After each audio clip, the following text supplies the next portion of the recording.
इसका नाम है अरोनिमा सिन्हा। आप गूगल में सर्च लिखिएगा अरोनिमा सिन्हा। इसने बताया कि बिलीफ सिस्टम होता क्या है। ये बेसिकली एक वॉलीबॉल चैम्पियन थी। इसने सोचा कि मैं आगे ज़िंदगी में क्या कर सकती हूँ। उसने अपने बिलीफ सिस्टम में अपने दोस्तों के साथ एक बात शेयर की। तो कुछ दोस्त इसी तरह होते हैं जो जेलस होते हैं। बज़ाहिर चेहरे में वो अच्छे लगते हैं लेकिन दिल से वो मैले होते हैं। वो नहीं चाहते कि ये अगर तरक्की कर रही है तो मैं क्यों ना करूँ। वो अगर मैं तरक्की नहीं कर रहा या नहीं कर रही तो इसको भी मैं ना होने दूँ। तो वो क्या करते हैं, छोटे छोटे लुकमा छेड़ते हैं, जैसे शरारतें हो गई, मजाक हो गया। जिस टाइम पे आपने सीरियस रहना था उस टाइम पे आपने मजाक शुरू कर दिया। जिस टाइम पे आपका किरदार एकदम सीरियस होकर पेश होना चाहिए था वहाँ पे आपने अपना मजाक उड़वा दिया। इसी वजह से इस लेडी की स्टोरी मैं आपके सामने लाया हूँ कि बेटा ये जो अरोनिमा सिन्हा है ये एक वॉलीबॉल चैम्पियन थी। इसी तरह से कुछ चंद दोस्त थे, बड़े अच्छे दोस्त थे, बेस्ट फ्रेंड थे। वो उससे अपनी हर बात शेयर करती थी। लेकिन उन दोस्तों में से ना किसी एक के अंदर एक बोगस था उसके, क्योंकि इसका कलर सांवला था लेकिन वॉलीबॉल चैम्पियन थी, बड़ा मशहूर इंडियन में थी। हर लोग इसको अपने अवार्ड फंक्शंस में बुलाते थे। इसने सोचा कि मैं ना माउंटेन एवरेस्ट करने जाऊँ। अब इसे सिर्फ सोचे था, अपने उसी फ्रेंड से बात शेयर की जो इसकी एक बेस्ट फ्रेंड थी। उसने कहा हाँ तुम कर सकती हो। बस उसने एक जुमला बोला था, यस तुम कर सकती हो। उन दोस्तों में दो दोस्त ऐसे भी थे जो बड़े जेलस होते थे। उन्होंने क्या किया, रात का अंधेरा था, उसने ट्रेन रुकने से पहले, जब ट्रेन रुकने की तरफ जा रही थी लेकिन स्पीड में थी, रुकने से पहले ही उसने उसको धक्का दे दिया। वो ट्रेन धक्का कहाँ पे दिया, देना उसको लेफ़्ट हैंड साइड पे चाहिए था, दिया उसने राइट हैंड साइड पे कि कोई उसको पकड़ भी ना पाए और दूसरी तरफ से ट्रेन आकर उसको हिट करे। वो अपने मकसद में पूरी कामयाब हुई, वो दोनों फ्रेंड्स। ऐसे हुआ, वो गेट पे खड़ी हुई थी और जैसे बाहर का नज़ारा देखते हैं कि भाई इतना खूबसूरत नज़ारा है और रफ्तार देखते हैं और हवा देखते हैं, हवा आ रही है। अमूमन आप ट्रेन में चलते हैं तो अमूमन देखते हैं लोगों को दरवाजे के पास खड़े हो जाते हैं और वो तेज़ रफ्तार का अपना ही लुत्फ़ ले रहे होते हैं। इसी तरह वो खड़ी हुई और उसने देखा कि यार तेज़ रफ्तार चली, क्या नज़ारा है। इतनी देर में एक दोस्त पीछे से आती है, उसको हिट करती है। वो ट्रेन से हिट होकर निकलते, दूसरी तरफ से दूसरी ट्रेन आ रही होती है, उसका सर उसके साथ लगता है और वो घूम कर गिरती है। तो कुदरत इस चीज़ की कि उसकी जान तो बच गई लेकिन एक टांग ज़ाया हो गई, टांग कट गई, उसकी ख़त्म हो गई। 48 घंटे सर, 48 घंटे वो वहाँ पे तड़पती रही। कीड़े मकोड़े चूहे उसकी दोनों टांगों को खाते रहे, उसके ज़ख्मों को खाते रहे और कोई उसको मदद करने के लिए ना आया, क्योंकि जंगल बियाबान से वो गुजरी थी ट्रेन और वहाँ पे कोई बंदा आ ना जा। इसी तरह एक बाबा जी वहाँ से गुजर रहे थे, अपने धुन में थे, तो देखा तो एक औरत पड़ी हुई है, खून से लिपटी हुई। उसको उठाया, तुरंत अस्पताल पहुँचाया, दिल्ली के किसी अस्पताल में उसको लेके गए। तो उसको डॉक्टर ने बताया कि बेटा तुम्हारे अंदर मल्टीपल फ्रैक्चर्स हैं, तुम्हारी रीढ़ की हड्डी भी काम नहीं करेगी और बैड न्यूज़ ये है कि तुम्हारी एक टांग ख़त्म हो चुकी है, टोटली ख़त्म हो गई है। लोहे का रॉड लगेगा और नकली टांगों से तुम अब ज़िंदगी जियोगी, ये तुम्हारा एक करवा सच है। दोस्त ने किया हुआ मजाक, एक जेलसपन ने पूरी ज़िंदगी को बदल के रख दिया, पूरी ज़िंदगी बदल के रह गई। लेकिन डॉक्टर को वहाँ पे क्या बोली कि डॉक्टर अगर तो मुझे ऊपर वाले ने बचाया है तो किसी मकसद के लिए बचाया, मैं ऐसे नहीं बची, ये दूसरी ज़िंदगी मुझे ऐसे नहीं मिली।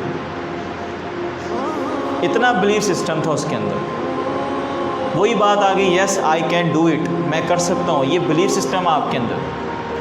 आज एक सवाल करते हुए तकलीफ़ हो रही है, अगर आप ये सोचें यस ये मैं कर सकती हूँ, ये मैं कर सकता हूँ। दोस्त ही होते हैं जो बातों में लगा देते हैं। वो यही चाहते हैं कि मैं नहीं कर रही तो ये भी ना करें, अगर मैं इससे पीछे हूँ तो ये भी मेरे से पीछे हो, या मैं इसके मुकाबले पे आके खड़ी हो जाऊँ। अक्सर दोस्तों में ये चीज़ें होती कि ये मुझसे आगे चली गई तो मैं भी फटाफट 4-6 सवाल दस्ती करूँ और मैं इसके मुकाबले में खड़ी हो जाऊँ या इसके ज़्यादा अच्छा काम करूँ। ये था एक बिलीफ सिस्टम। अच्छा, इसने जब सोचा कि मैं ज़िंदा हूँ तो मैं कुछ ना कुछ करने के लिए हूँ, वरना ये मेरे लिए ज़िंदगी बेकार है। अब एक टांग तो चली गई उसकी, पूरी ज़िंदगी बेकार होगी, शादी ना हो सकी। एक टांग से वो लोहे के रॉड पे उसने अपनी ज़िंदगी गुजारी। इस अरुणिमा सिन्हा ने सोचा, इसने डॉक्टर को बताया कि डॉक्टर मैंने माउंटेन एवरेस्ट करना है। हर साल 15 लोग जाते हैं माउंटेन एवरेस्ट करने के लिए, ज़िंदगी और मौत के पड़वान चढ़ते हैं और इस वे से चढ़ते हैं कि मैंने अपने मुल्क का झंडा उस पहाड़ में गाड़ना है कि मैं भी यहाँ तक पहुँच चुकी हूँ। अब भी उसने सोचा ही था तो लोगों ने उसका मजाक उड़ाया, यार तुम एक टांग तो है नहीं, तुम पहाड़ कैसे चढ़ोगी, पहले मुझे ये बता दो। मेरे माँ बाप दुनिया में ही नहीं रहे, लेकिन वो नहीं है, कोई फ़र्क नहीं पड़ता, उनका नाम सदाबहार रोशन रहेगा। ये बेटी करके दिखाएगी। लोगों ने इसका बड़ा मजाक उड़ाया, बेटा बहुत मजाक उड़ाया, इतना मजाक उड़ाया कि वो अकेली तन्हाई में रोती रहती थी। लेकिन एक बिलीफ सिस्टम था कि मैं ये कर सकती हूँ, येस आई डू इट। ऐसा नहीं है कि मैं नहीं कर सकती।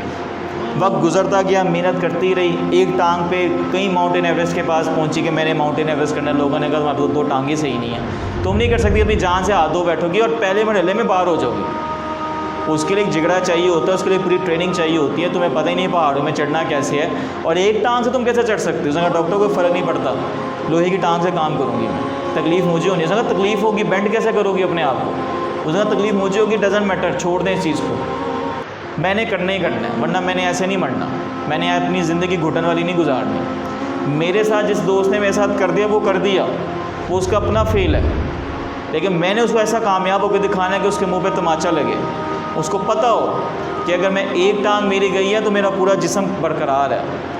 तेरी एक गलती या तेरी एक शरारत की वजह से मेरी एक टांग गुजरी, लेकिन मैं अपने मकसद में पूरी कामयाब हूँ। वक्त गुज़रता गया, चलता गया। जब ये वहाँ पे नेपाली एक खातून थी, उनका इस वक्त मेरे ज़हन में नाम नहीं है, पहले उसी ने ये माउंटेन एवरेस्ट किया, वो फीमेल, फर्स्ट फीमेल थी। उसके पास ये गई तो उसने कहा कि मैंने भी एक माउंटेन एवरेस्ट बनना है। तो तू माउंटेन एवरेस्ट कर चुकी है, छोड़ दे, लेकिन अपनी जान से हाथों बैठेगी, तेरे पास एक टांग है और एक टांग नहीं है, तो कैसे नकली टांगों से जिएगी।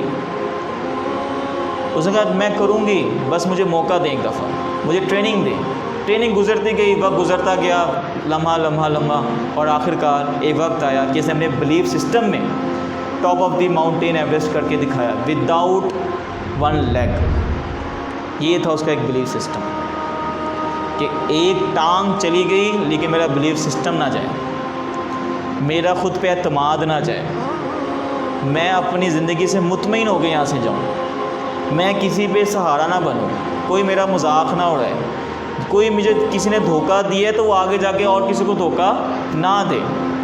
ये था एक बिलीफ सिस्टम बेटा, कि इस औरत ने आखिरकार कर दिखाया, उन चोटियों से गुजरी जो कोई आम इंसान नहीं गुजर सकता था। और इसकी सबसे बड़ी बात ये थी कि वो जब उस पहाड़ की चोटी पे जाती, जब उसको तकलीफ़ होती, वो वहाँ पे रुक जाती और वो अपनी टांग को वहाँ पे खोल देती। इवन उसके ब्लडिंग शुरू हो गई, उसी टांग में उसको ज़ख़म भी मिले, लोहे का रॉड लगा हुआ था, कहीं पे टकराती तकलीफ़ होती, आम बात थोड़ी है। नकली टांगों से अपने माउंटेन एवरेस्ट करने जाना, नकली टांग से, वो भी एक फ़ीमेल खातून, कोई आम खातून नहीं, फ़ीमेल।